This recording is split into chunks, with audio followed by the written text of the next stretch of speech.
नमस्कार साथियों, आज मैं मोटर इंश्योरेंस क्लेम असेसमेंट विषय पर ये वीडियो आपके साथ साझा कर रहा हूँ।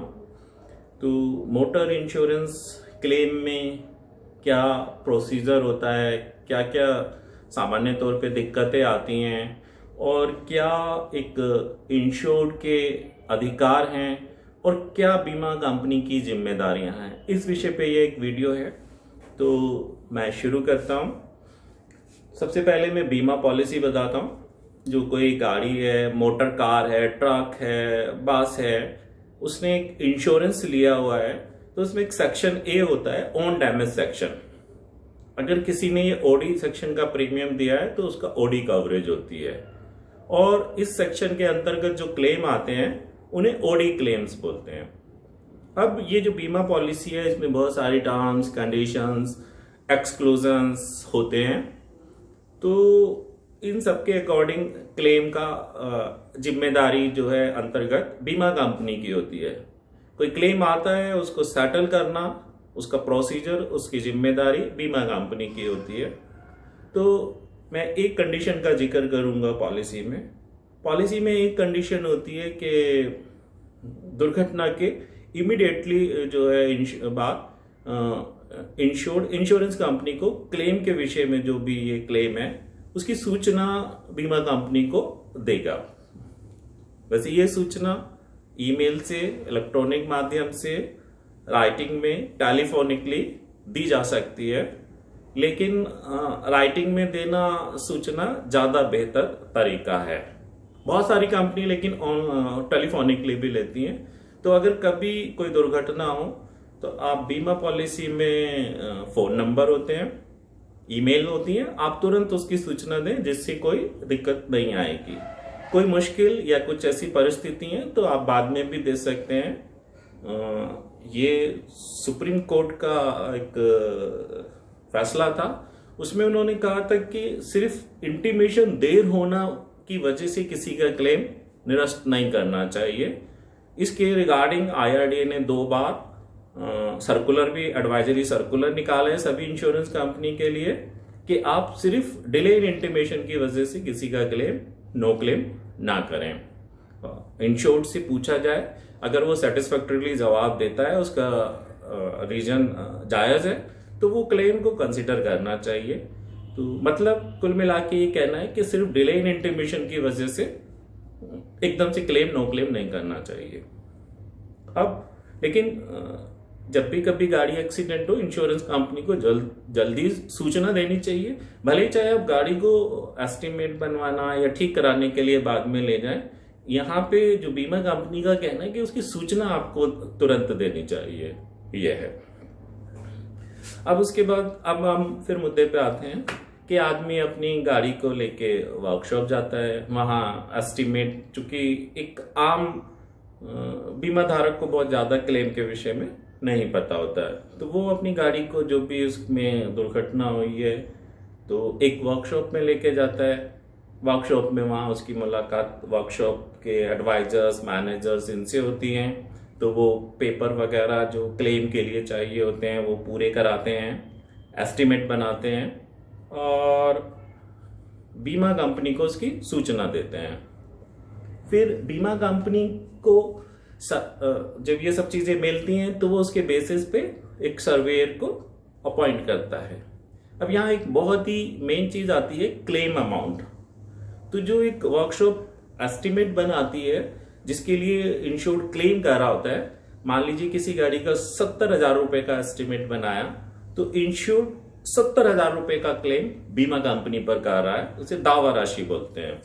क्लेम राशि, या हिंदी में दावा राशि भी कह सकते हैं। तो ये जो दावा है जितने का, उसके अकॉर्डिंग इंश्योरेंस कंपनी डिसाइड करती है कि इस पे सर्वे लगाना कंपलसरी है या कंपलसरी नहीं है। तो मोटर क्लेम में 50,000 रुपए से ज्यादा के क्लेम के लिए एक अप्रूव्ड सर्वेयर को लगाना कंपलसरी होता है। ऐसा इंश्योरेंस, ऐसा जो ये सर्वेयर रेगुलेशन 2015 है उसमें नियम है। बिना सर्वेयर रिपोर्ट के बिना सर्वेयर की सर्वे रिपोर्ट के बिना 50,000 से ऊपर का मोटर क्लेम वो सेटल नहीं होगा। हालांकि कुछ क्लेम्स हैं जिनमें आईआरडीए ने छूट दी हुई है, जैसे कि थेफ्ट इन्वेस्टिगेशन या थेफ्ट क्लेम्स हैं, उसमें ये लिमिट नहीं है। वहाँ बिना सर्वेयर के भी आप सर्वे रिपोर्ट से इंश्योरेंस कंपनी क्लेम सेटल कर सकती है। और ऐसा और भी कुछ जगह है नॉन मोटर्स में, जैसे कैटल इंश्योरेंस है, उसमें ये छूट दी हुई है। तो मोटर में ये लिमिट जो सामान्यतः मोटर ओडी सेक्शन के जो दुर्घटना accident by accidental external means के जो एक्सीडेंट है उनके लिए जो है ये 50,000 से ज्यादा की लिमिट है। और नॉन मोटर के लिए ये लिमिट 1 लाख है। वहां भी कुछ इस तरीके के हैं जहां पे सर्वे की छूट है, लेकिन सामान्यतः जो एक्सीडेंट टक्कर हुई और जो गाड़ी वर्कशॉप गई उसके लिए 50,000 से ऊपर एक कंपलसरी अप्रूव्ड सर्वेयर की आवश्यकता होती है। अब ये सवाल आएगा कि साहब ये अप्रूव्ड सर्वेयर कौन होते हैं? तो अप्रूव्ड सर्वेयर एक क्वालिफाइड लोग होते हैं जिन्हें इस विषय की नॉलेज होती है, इंश्योरेंस की नॉलेज होती है, टेक्निकली एक्सपर्ट होते हैं, और सामान्यतः वो इंजीनियरिंग में डिग्री या डिप्लोमा होल्डर्स होते हैं। कुछ और भी क्वालिफिकेशंस हैं जो लोग भी मोटर सर्वेयर होते हैं। तो ये इनको आईआरडीए से लाइसेंस मिलता है। वर्तमान में ये एक एग्जामिनेशन को पास करके तब लाइसेंस मिलता है। ये इंश्योरेंस एक्ट के अकॉर्डिंग 64 यूएम के अकॉर्डिंग सर्वेयर होते हैं। अभी जो insurance amendment act 2000 insurance amendment laws act 2015 है, उसमें क्लॉज 82 है। क्लॉज 82 जो है वो 64 यूएम का ही एक परिवर्तित रूप है। उसमें सर्वेयर्स के विषय में बताया हुआ है कि कहाँ आवश्यक है, और उसमें लिखा हुआ है कि रेगुलेटर ने जो तय अमाउंट किया हुआ है उससे ऊपर के लिए जो असेसमेंट के लिए कंपलसरी सर्वेयर की जो अप्रूव्ड सर्वेयर उसको नाम दिया गया, उसकी approved surveyor and loss assessor उसकी आवश्यकता है। और एक्ट में एक और खास बात है। एक्ट में खास बात यह है कि उस जो आईआरडीए से जो लाइसेंस प्राप्त जो सर्वेयर है वो इस्ला का मेंबर होगा। इस्ला का मेंबर होना भी एक कंपलसरी आवश्यकता है। अगर ये दोनों चीज होंगी उस पर तभी वो अप्रूव्ड सर्वेयर है, अदरवाइज नहीं है। आज की तारीख में कुछ सर्वेयर्स ऐसे भी हैं जो इस्ला के मेंबर नहीं है, तो उनको हम अप्रूव्ड सर्वेयर नहीं कह सकते एज पर एक्ट। हालांकि सर्वे जो रेगुलेशन है उसमें थोड़ा सा इस विषय में कुछ कंफ्यूजन है, और वो काफी अभी उस मामला कोर्ट में भी है, शायद कुछ रिजल्ट भी आया है उस विषय में। तो अभी हमारे पास उसकी कॉपी नहीं है, जब होगी तो हम वो साझा करेंगे। तो खैर ये अप्रूव्ड सर्वेयर हो गए। अब जो ये अप्रूव्ड सर्वेयर होते हैं, इसी जो ये सर्वेयर रेगुलेशन 2015 है, इसी में सर्वेयर अपॉइंटमेंट के विषय में दिया हुआ है। और सर्वेयर को अपॉइंट इंश्योर्ड का भी उतना ही अधिकार है और उतना ही बीमा कंपनी का है। अगर इंश्योर्ड भी सर्वेयर को अपॉइंट कर सकता है, एक क्लेम में दोबारा सर्वेयर अपॉइंट नहीं कर सकती है बीमा कंपनी। अगर एक इंश्योर्ड क्लेम इंटीमेशन देता है, लेकिन उसको उसके विषय में पहले बीमा कंपनी को सूचना देनी होगी कि साहब मेरी गाड़ी ये एक्सीडेंट हुई, ये इतना क्लेम अमाउंट है और मैंने ये अप्रूव्ड सर्वेयर लाइसेंस नंबर ये को अपॉइंट किया है। तो बीमा कंपनी को सर्वेयर के रिपोर्ट के को मानना, मतलब मानना तो ये इंश्योरेंस अमेंडमेंट जो लॉज एक्ट हैं उसमें लिखा हुआ है कि इंश्योरेंस कंपनी सर्वेयर की रिपोर्ट की जो असेसमेंट या रिकमेंडेशन है उसको मानना उसके लिए कंपल्शन नहीं है। वो उससे अलग भी निर्णय ले सकती है अगर उसके पास वाजिब जायज वजह है तब। यानी वो उससे कम भी ले सकती है, उससे ज्यादा भी असेसमेंट कर सकती है, उसे मना भी कर सकती है, उसका अधिकार है। लेकिन दूसरा अप्रूव्ड सर्वेयर नहीं लगा सकती है। ऐसा जो ये हमारा एक्ट है इंश्योरेंस अमेंडमेंट लॉज एक्ट 2015, उसकी क्लॉज 82 में ये 64 यूएम का पॉइंट 4 है, उसमें साफ लिखा हुआ है। तो इसलिए चूंकि सर्वेयर एक विशेषज्ञ है, वो इंश्योर्ड या बीमा कंपनी कोई भी लगा सकता है। अच्छा, ये तो थी 50,000 से ऊपर की कंपल्शन आवश्यकता। जो उससे नीचे के क्लेम है, उसके क्लेम के लिए भी इंश्योरेंस कंपनी सर्वेयर लगाती है, और वो भी लगा सकती है और इंश्योर्ड भी लगा सकता है। ऐसा मना कोई नहीं है कि उसके लिए 50,000 से ऊपर के लिए कंपल्शन है, 50,000 के नीचे के लिए कंपल्शन नहीं है।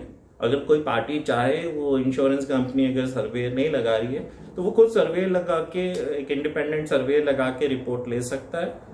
बस उसकी सूचना जरूर समय रहते इंश्योरेंस कंपनी को दे, शुरू में जो एक प्रेस्क्राइब टाइम है उसके अंदर दे, तो उसकी रिपोर्ट जो सर्वेयर होगा, चूंकि वो एक्सपर्ट है, इंडिपेंडेंट है, क्वालिफाइड है, उसकी रिपोर्ट ही मानी जाएगी। तो ये सर्वेयर अपॉइंटमेंट के विषय में है। और इस विषय में अब दूसरा जो विषय आता है कि ये जो बीमा कंपनी है सर्वेयर अपॉइंटमेंट के विषय में, कुछ निजी क्षेत्र की बीमा कंपनियों में ये प्रैक्टिस है कि वो उन्होंने अपने कर्मचारी से ही वो 50,000 से जो काम वाले सर्वे हैं वो उनको करवा लेती हैं, लॉस असेसमेंट कराती हैं। कई बार ऐसा होता है कि वो जो उनके एम्प्लॉय होते हैं उनको टेक्निकली नॉलेज नहीं होती और सही से पॉलिसी की टर्म्स एंड कंडीशंस का भी नहीं पता होता, और उनके ऊपर कोई कोड ऑफ कंडक्ट या ड्यूटीज एंड रेस्पॉन्सिबिलिटीज भी कोई तय नहीं होती हैं। तो कभी कभी वो गलत तरीके से काम करते हैं और जिससे सफ़र इंश्योर्ड होता है। तो ये एक थोड़ा सा गलत विषय है। लेकिन अगर कोई ग्राहक ऐसी गलत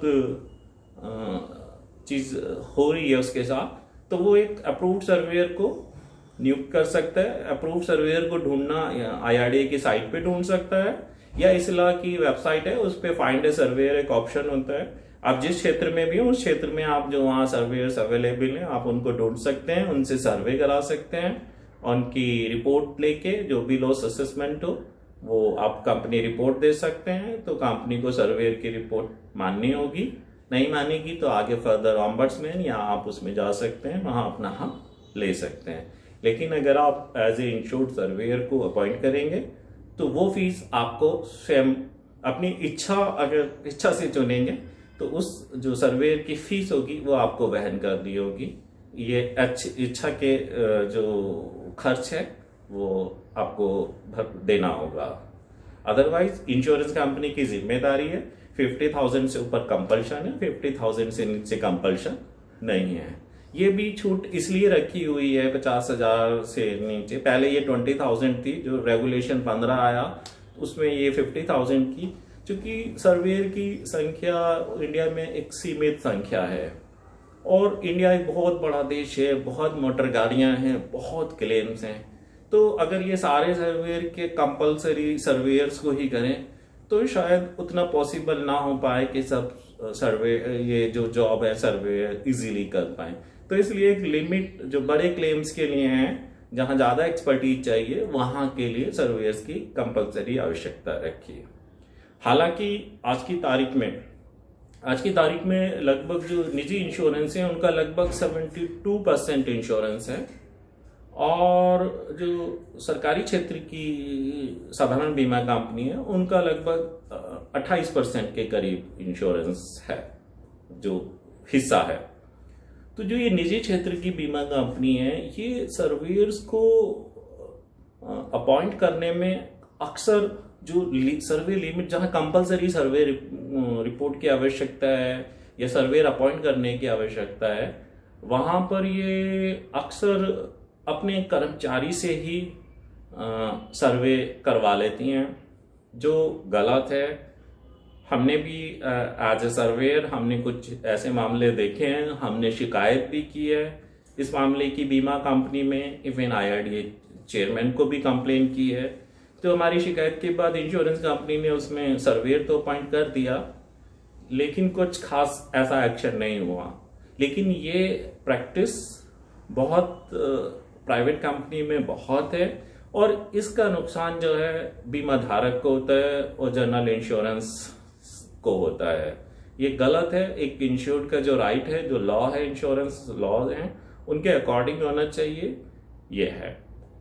दूसरा, सर्वेयर जो इंश्योर्ड है उसकी जब गाड़ी जो भी कोई सर्वे करता है तो अप्रूव जो सर्वेयर है उनके लिए सर्वेयर रेगुलेशन 2015 में ड्यूटीज एंड रेस्पॉन्सिबिलिटीज दी हुई हैं, ड्यूटीज एंड रेस्पॉन्सिबिलिटीज, और एक कोड ऑफ कंडक्ट दिया हुआ है जिसमें बहुत सारी ड्यूटीज, बहुत सारी जिम्मेदारियां, बहुत सारा उनके कार्यप्रणाली करने का तरीका वो दिया हुआ है। तो एक सबसे जो मेन उसमें ये है कि कोई भी जो सर्वेयर होगा, जो भी नुकसान हुआ है जिस चीज का, चाहे वो कुछ किसी भी अमाउंट का, उसको उसका इंस्पेक्शन करना होगा। लेकिन यहाँ भी कुछ कमियां हैं, कुछ लोग अपनी जगह किसी दूसरे अयोग्य व्यक्ति से ये काम करा लेते हैं, तो ये भी एक गलत है। इसका नुकसान या ये भी एक इंश्योर्ड को होता है, जो उसे सेवा मिलनी चाहिए वो नहीं मिलती, तो ये गलत है। जबकि जो ये हमारा सर्वे रेगुलेशन 2015 है उसमें साफ साफ लिखा है कि सर्वेयर का जो कार्य है वो कोई और नहीं कर सकता है, जो अप्रूव सर्वेयर है वही करेगा ये जो इंस्पेक्शन है। तो इंस्पेक्शन अगर कोई सर्वे न करके किसी और के माध्यम से हो रहा है तो ये गलत है। इवन एक सर्वेयर जो उसको अपॉइंट हुआ है सर्वे का काम, वो एक दूसरे सर्वे को आउटसोर्स करके भी नहीं करा सकता, ये है। एक और चीज आती है, यहाँ हम दो तरीके के सर्वेयर होते हैं, एक इंडिविजुअल सर्वेयर, एक corporate surveyor. Corporate surveyor forms वो होती हैं जो 2, 3, 4 या कितने भी इंडिविजुअल सर्वेयर्स मिलके एक फॉर्म बनाते हैं और एक कॉर्पोरेट सर्वे फॉर्म लाइसेंस लेते हैं। ये अपने यहाँ एम्प्लॉय सर्वेयर्स भी रख सकते हैं, लेकिन एम्प्लॉय सर्वेयर्स अगर कोई है तो उसको अपने वो बाहर काम नहीं कर सकता, उसे IRDA में इसकी इंफॉर्मेशन देनी होगी, उसका एक एम्प्लॉय सर्वेयर के तौर पे वहां फिर नाम आएगा। लेकिन यहाँ और एक और चीज है, जो सर्वे रिपोर्ट इश्यू करेगी कॉर्पोरेट सर्वे फर्म भी, उसमें ये देना होगा कि ये सर्वे किस सर्वेयर ने किया है और ये कौन सर्वे रिपोर्ट, वही सर्वेयर उस रिपोर्ट को इश्यू भी करेगा। लेकिन यहां मैंने कुछ रिपोर्ट्स देखी हैं कि उसमें यही नहीं पता चलता कि सर्वे जॉब किसने किया और ये रिपोर्ट जो इश्यू कर रहा है वो कौन कर रहा है। तो यहाँ थोड़ी सुधार की जरूरत है। और ये जो अयोग्य व्यक्ति सर्वे काम कर लेते हैं, क्योंकि ये सब जिम्मेदारी IRDA रेगुलेटर की है, लेकिन रेगुलेटर पे इतनी बड़े काम है कि उस पे लाइफ इंश्योरेंस भी है, जनरल इंश्योरेंस भी है, इंश्योरेंस को रेगुलेट भी करना है।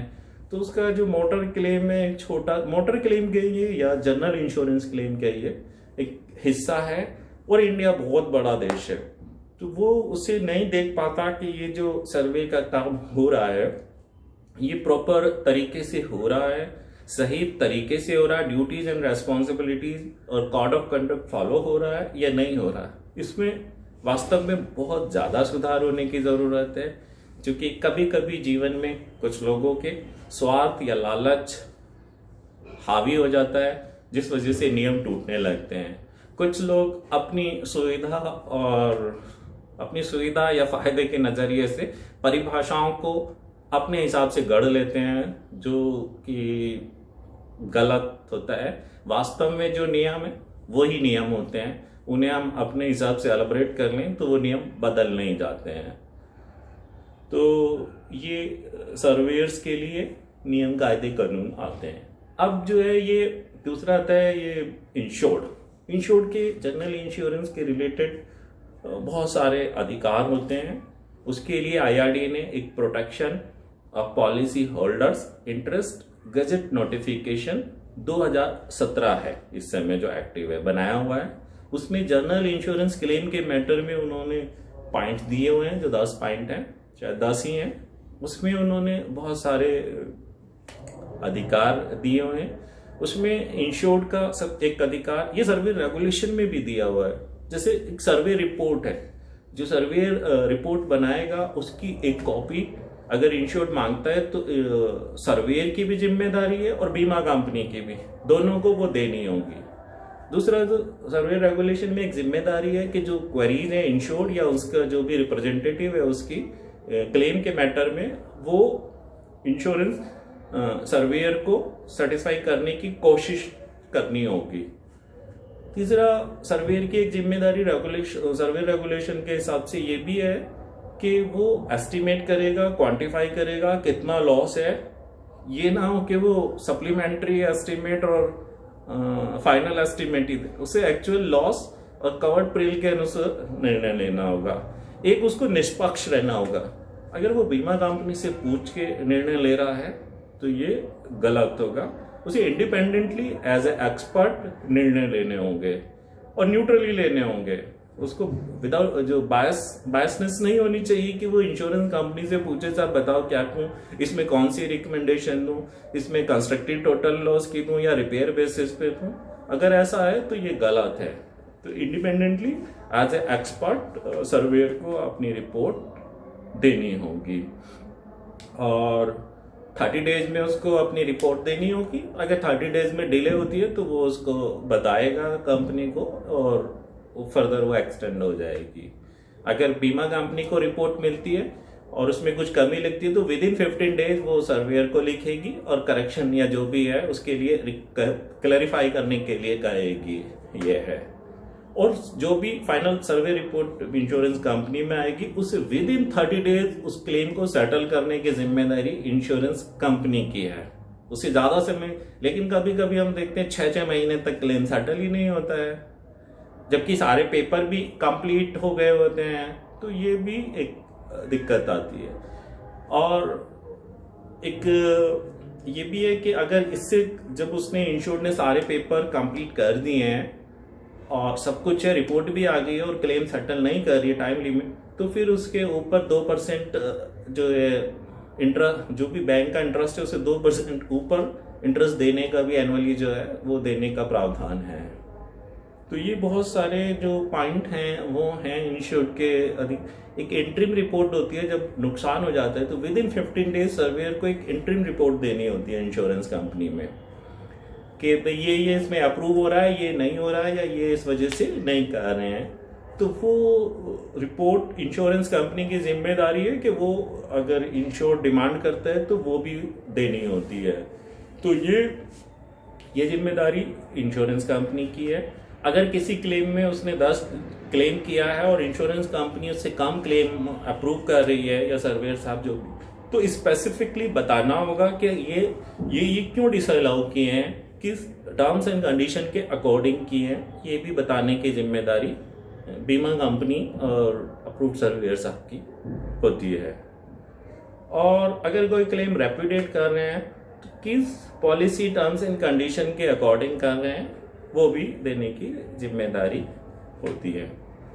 हालांकि ये बात सच है कि मैं काफ़ी दिनों से ये चीज़ देख भी रहा हूँ, महसूस कर रहा हूँ कि ट्रांसपेरेंसी की कमी रहती है। अगर इंश्योर्ड सर्वे रिपोर्ट की डिमांड करता है तो वो लेना उसके लिए एक बहुत टफ टास्क होता है। अगर वो protection of policy holder interest gazette notification 2017 के जो पॉइंट्स हैं उनके अकॉर्डिंग वो अपनी बातें रखता है या डिमांड करता है उन फैसिलिटीज़ के लिए, तो वो पूरी करवाना भी उसके लिए एक बहुत मुश्किल टास्क होता है। इंश्योरेंस कंपनी को जब सर्वेयर अपॉइंट करना होता है तो इंश्योर्ड को उसके ड्यूटीज एंड रेस्पॉन्सिबिलिटीज के विषय में भी बताना होता है, लेकिन मोस्टली कंपनी नहीं बताती। कुछ बताती हैं लेकिन सब नहीं बताती हैं। तो इंश्योर्ड को तो पता ही नहीं होता है कौन सर्वेयर है, कहाँ से आया, क्या ड्यूटी है, क्या नहीं है। ये है जो उसका सर्वे कर रहा है वो कौन है, वो अप्रूव्ड सर्वेयर है या नहीं है। और अप्रूव्ड सर्वेयर नहीं है, मान लीजिए वो सर्वे लिमिट का भी क्लेम नहीं है, तो उसके बाद वो आदमी जो सर्वे कर रहा है उसकी क्वालिफिकेशन क्या है, वो कुछ जानता भी है या नहीं जानता। अभी मेरी जानकारी में एक सर्वे था, एक व्यक्ति है यहाँ ग्रेटर नोएडा का ही, उसकी वो मोटरसाइकिल से 2 लोग जा रहे थे रात के वक्त। रास्ते में एक सड़क में गड्ढा आया काफी गहरा जो दिखाई नहीं दिया उन्हें, वहां अंधेरा था, तो मोटरसाइकिल उनकी उससे पार हो गई। जो 2 जने बैठे हुए थे तो उसमें गड्ढे में, खैर वो जैसे जैसे संभल तो गया, गिरा नहीं, लेकिन उसका जो गाड़ी में कुछ दिक्कत आई। अगले दिन वो वर्कशॉप लेके गया, जहां पता चला कि उसका पिछला जो व्हील रिम है, अलॉय रिम, वो बैंड हो गया है। उसके लिए उसको सजेस्ट किया वर्कशॉप ने कि क्लेम में हो जाएगा ये। उसने क्लेम डाला, एक निजी क्षेत्र की बीमा कंपनी से इंश्योरेंस था। उसके साथ वहां से एक उनका एम्प्लॉय कर्मचारी जो है वो इंस्पेक्शन करने के लिए आया। उसने कहा साहब ये क्लेम नहीं मिलेगा। तो उसे वजह पूछी वर्कशॉप ने और उस इंश्योर ने कि भाई क्यों नहीं मिलेगा, क्या ये दुर्घटना नहीं है? तो वो साहब कहते हैं कि नहीं, ये हमारी कंपनी की गाइडलाइंस है कि हम इस तरीके के दुर्घटना में एक क्लेम अलाउ नहीं करते हैं।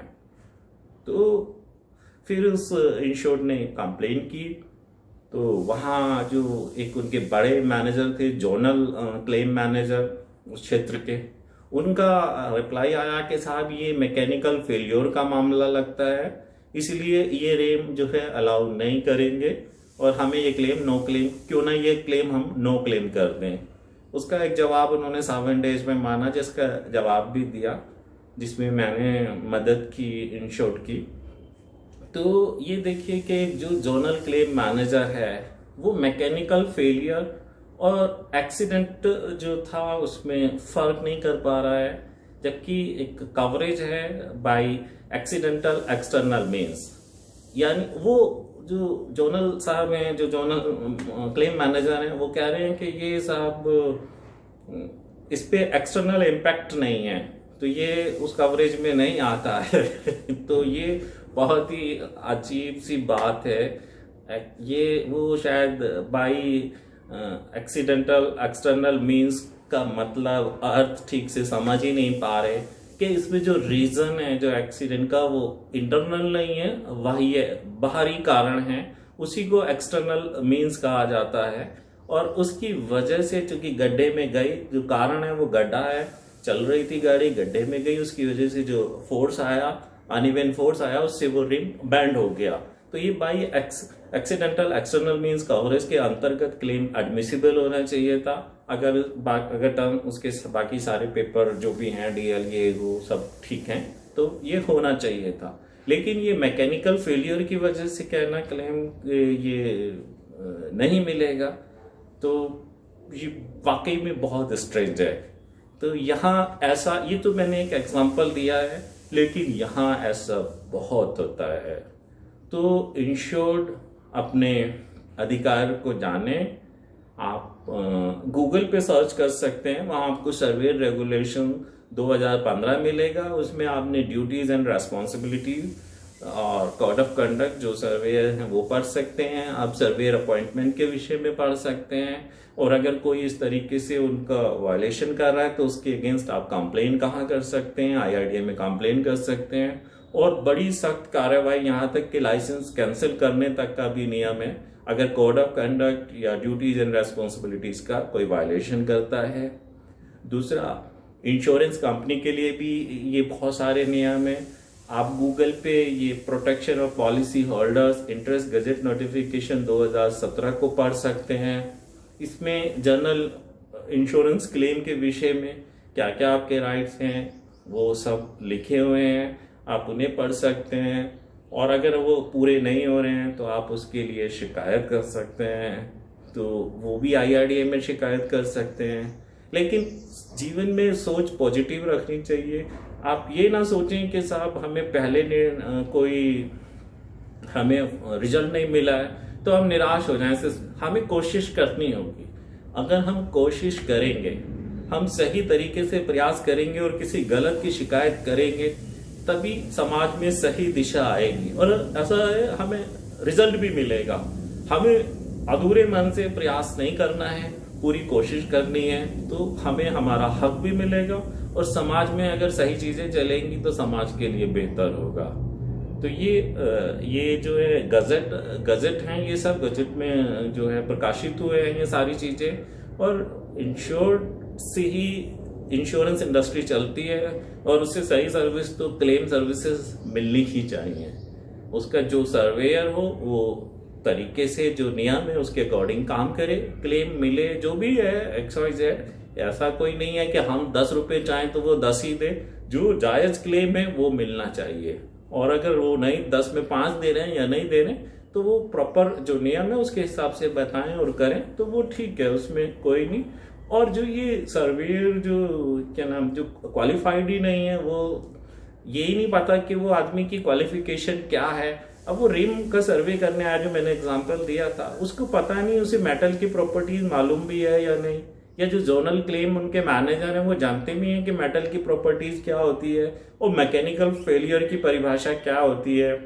तो ये समझना होगा और ऐसे मामले में गंभीर शिकायत करनी चाहिए। ये आज उनके साथ हुआ है, कल को किसी और के साथ होगा और जाने कितने लोगों के साथ हो चुका है। तो समाज में सही चीजें चलनी चाहिए, सही न्याय होना चाहिए, ये बहुत ही जरूरी है।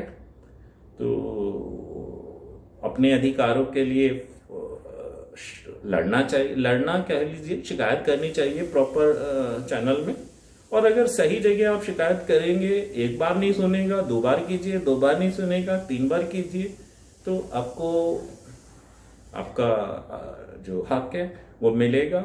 इससे भी आप सेटिस्फाई नहीं होते, ओम्बड्समैन में शिकायत कर सकते हैं। ओम्बड्समैन में 90 डेज का समय होता है किसी भी शिकायत को सुनवाई का। कभी कभी ओम्बड्समैन की पोस्टिंग नहीं होती है तो इस वजह से डिले हो जाता है, कभी कभी ये डिले ज्यादा भी हो जाता है, लेकिन वैसे 90 डेज का टाइम है। और अगर वहाँ पोस्टिंग है ओम्बड्समैन की, जो भी जिस क्षेत्र में आपकी शिकायत लगती है, तो 90 डेज है और वहाँ वो कंपलसरी फॉलो करना पड़ता है इंश्योरेंस कंपनी को। ओम्बड्समैन का जो डिसीजन होता है वो उसे दाएं बाएं नहीं जा सकती। तो ओम्बड्समैन एक बहुत अच्छा विकल्प है अगर आपके साथ नाइंसाफी हो रही है। अपना हक लेने के लिए इंश्योरेंस ओम्बड्समैन को भी आप गूगल पे सर्च करेंगे तो आपको उसकी साइट मिल जाएगी, कहाँ कहाँ है, एड्रेस, ईमेल सब मिल जाएगा। आजकल ईमेल का समय है, आप ईमेल से शिकायत कर सकते हैं अगर आपके साथ अन्याय कुछ हो रहा है। तो जो क्लेम है वो एक मध्यस्थ है, इंश्योर्ड और इंश्योरेंस कंपनी के बीच एक मध्यस्थ का काम करता है। और इंश्योरेंस कंपनी के लिए जो उसका डिसीजन होता है वो कंपलसरी मानना होता है, ऐसा नियम है। इंश्योर्ड के लिए कोई कंपल्शन नहीं है, अगर वो उससे सेटिस्फाई नहीं है तो वो आगे कंज्यूमर कोर्ट या सिविल कोर्ट या कहीं भी जा सकता है। तो ये क्लेम के कुछ क्लेम जो पॉइंट्स थे ये थे। लेकिन हाँ, आप ये देखिए, अगर आपका बीमा निजी क्षेत्र से भी है और आपका लॉस, आपने क्लेम लॉस 50,000 से ज्यादा का किया है, तो आप ये पूछिए कि वो सर्वेयर जिसने आप सर्वे किया है वो कौन है, क्या उस पर लाइसेंस नंबर है, और क्या उसने आपसे बात की है, आपको बताया है क्या क्या क्या असेसमेंट कर रहे हैं, क्या क्या नहीं कर रहे। आप वर्कशॉप से पूछ सकते हैं आपका सर्वे किसने किया। आप इवन आजकल जो मेनली मोस्टली वर्कशॉप है उनमें सीसीटीवी कैमरे भी लगे होते हैं, आप फुटेज से चेक कर सकते हैं क्या वो अप्रूव जो सर्वे कर रहा है वो सर्वेयर है भी या नहीं है। तो ये बहुत सारी चीजें आप, और अगर कोई नहीं कर रहा है तो आप उसकी शिकायत, वो सर्वे लिमिट का क्लेम है तो आप कर सकते हैं। हाँ, एक चीज मैं इसमें और जोड़ूंगा, अगर वो सर्वे लिमिट का क्लेम केस, अगर वो एक सर्वेयर को अपॉइंट हुआ है तो सर्वेयर को उस सर्वे को करने के लिए उसको ये छूट नहीं मिल जाती कि वो अपनी जगह किसी और से सर्वे करा देगा। उसको भी वो जो अपनी ड्यूटीज एंड रेस्पॉन्सिबिलिटीज है, कोड ऑफ कंडक्ट है, चाहे 10 रुपए का सर्वे हो, 10,000 का हो, 50,000 का हो, 1 लाख का हो, वो बराबर तरीके से स्वयं ही उसको इंस्पेक्शन करना होगा और उसी सबको ड्यूटीज एंड रेस्पॉन्सिबिलिटीज और कोड ऑफ कंडक्ट को फॉलो करते हुए करना पड़ेगा। तो सर्वेयर अपनी ड्यूटीज एंड रेस्पॉन्सिबिलिटीज से इधर उधर नहीं हो सकता है। अगर ये सब चीजें सही तरीके से चलेंगी तो इंश्योर्ड को जो उसका जायज हक है वो मिलेगा, उसको परेशानियां से कम 2-4 होना पड़ेगा और जनरल इंश्योरेंस की तरक्की होगी। तो ये काफी लंबा वीडियो हो गया, तो ठीक है, अब मैं इसको विराम देता हूँ। नमस्कार।